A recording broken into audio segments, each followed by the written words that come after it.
maybe not anybody.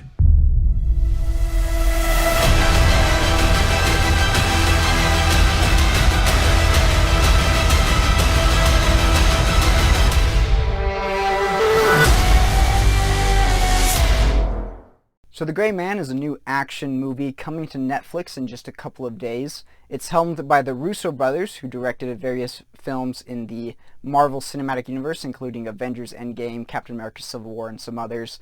They are well-known directors, they're very popular directors, and the film that they delivered for Netflix, this action thriller, is for the most part pretty good. It's pretty entertaining. It's kind of just a turn your brain off, have a fun time sort of film.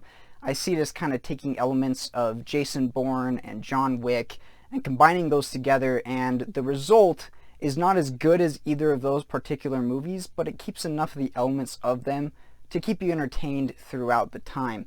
Now, the story of this show is probably where it's the weakest. It doesn't really offer you anything new that you haven't seen in other spy films. You have a rogue agent who's framed as the bad guy and people are after him. But in truth, he's actually the good guy going against the higher-ups who are corrupted. And so it's your pretty typical spy film sort of story, but what really helps this one to keep it going is the fact that, for one thing, the characters are quite entertaining. The actors did a good job. You have Ryan Gosling in this one, you have Chris Evans, and you have Ana de Armas are kind of your three main characters. And I enjoyed all of them. I really enjoyed their characters. I thought they worked well together. I thought they had some fun moments throughout the film.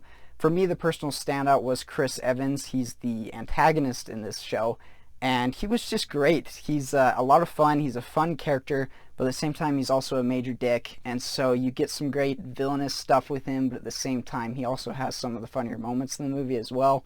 So he was a good mix. It was fun to see him and Ryan Gosling, not Ryan Reynolds, go up against each other and kind of the issues that they have, and it was fun to see their dynamic. I really enjoyed that side of the film. The other big standout for this one is the fact that it is completely packed with action from start to finish. I mean, you basically just jump from action scene to action scene, and for the most part, they're pretty well done. I won't say that they're the greatest action scenes I've ever seen in a movie, and there are some of them that I didn't particularly care for. They get a little bit hard to watch, a little bit hard to follow at times. Like, there's too much happening to the point where you can't really focus in on anything.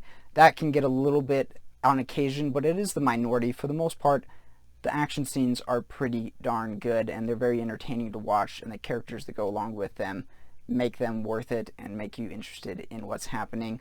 So overall, guys, I would say that this is a very entertaining movie. It's not anything really new that you haven't particularly seen before. It's not anything that's going to completely blow you away, but if you're just looking for a fun, enjoyable movie to watch over the weekend and you're on Netflix, check it out. I think a lot of people are going to enjoy this. And for that reason, I'm going to go ahead and give this one a B. Now, when it comes to the cleanliness of this film, there are a few things that I want to point out. But for the most part, it's really not all that bad. I think that this is one that the majority of the family can go and see and can enjoy. Maybe some younger viewers you might want to look out for. And the main reason for that is the fact that there is a lot of action in this movie.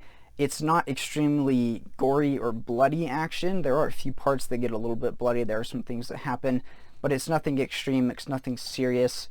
The violent action itself can get kind of violent, but I wouldn't say it's any different than anything in, say, something like the Bourne films or the James Bond films. It's not quite on the same level of violence and gore that you get in something like John Wick.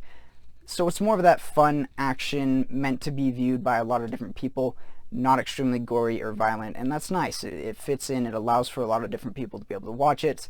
Another thing with this film is, as with a lot of action movies, you do have your swearing throughout it. From what I remember from watching it, I don't think there's a ton of swearing in this. I don't think it happens a lot or that there's any significant swearing. There's definitely not a lot of F words or anything like that, but there is swearing in it, and those are really the two big things that you have going in this film. Action that can be decently violent at times, and some swearing throughout it. But that's just about it, and so I'm going to say that this is one that the majority of people are going to be able to see, and for that reason, I'm going to go ahead and give it a B as well. So guys, those are my thoughts on The Gray Man. Now, have you had the opportunity to see it yet, or are you waiting for it to come out on Netflix? If you are, or if you have seen it, let us know down in the comments, and let us know what you thought of it. As always, be sure to like and subscribe if you enjoyed this video, and be sure to look forward to a review of Nope coming in the next couple of days. Until then, please be sure to let me know if there are any other movies or TV shows you would like to see me review, and I will see you all in the next one.